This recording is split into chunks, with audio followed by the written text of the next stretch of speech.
A child who is not embraced by the village will burn it down to feel its warmth. What does this proverb mean? In every society, there are unspoken truths about the need for connection, for belonging. A child, innocent and full of potential, is like a seed planted in the soil of the village. But what happens if that seed is neglected, left to wither in the shadows? The proverb, "A child who is not embraced by the village will burn it down to feel its warmth," warns us of the consequences of exclusion, neglect, and the desperate need for love and acceptance. This ancient wisdom speaks not just of a child's potential for destruction, but of the power of community and the bond we all share in the larger social fabric. Let's journey together to uncover its deeper meanings. The proverb speaks of a child, an individual, and a village, a community. In its simplest form, it tells us that a child who feels alienated, neglected, or abandoned by their community will act out, often in destructive ways, to garner the attention or affection they so deeply crave. The child, in this case, is symbolic of anyone who has been left out or isolated, whether due to poverty, discrimination, or emotional neglect. The village represents the collective society, a place where the individual should feel safe, nurtured, and part of something larger than themselves. But what happens when the village fails to provide that embrace?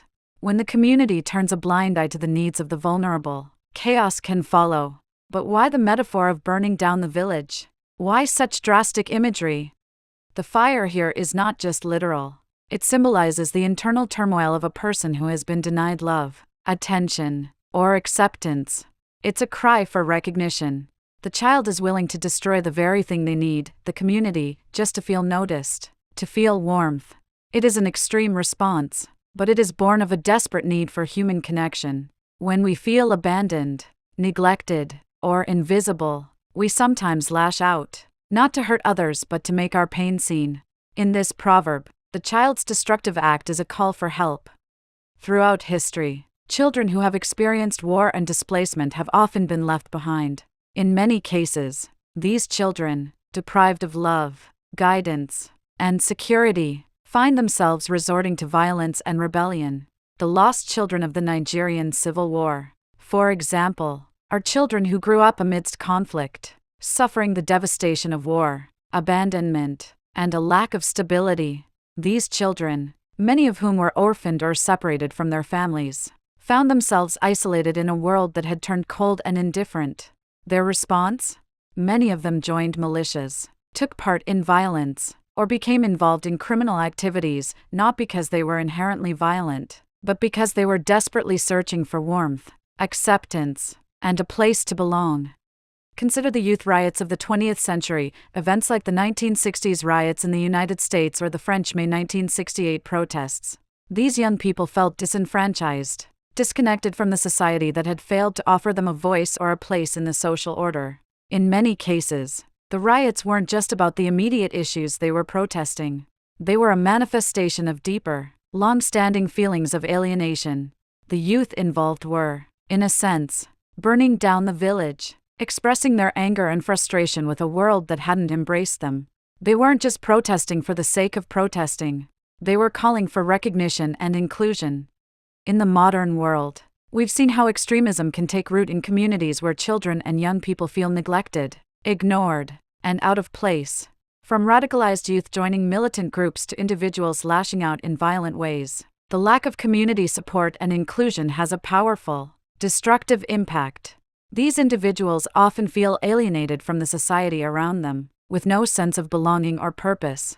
When this happens, they may turn to ideologies or groups that offer them a sense of identity, albeit through violence and hatred. Once again, the burning of the metaphorical village comes into play. They may destroy the very thing they seek, a sense of belonging, in a desperate attempt to feel connected. The proverb speaks of the consequences of exclusion, but it also calls for action, an action that all of us can take.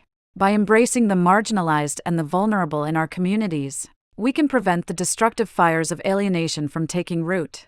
NGOs, social workers, community leaders, and everyday citizens all have a role to play in fostering inclusion and support for those who feel left out.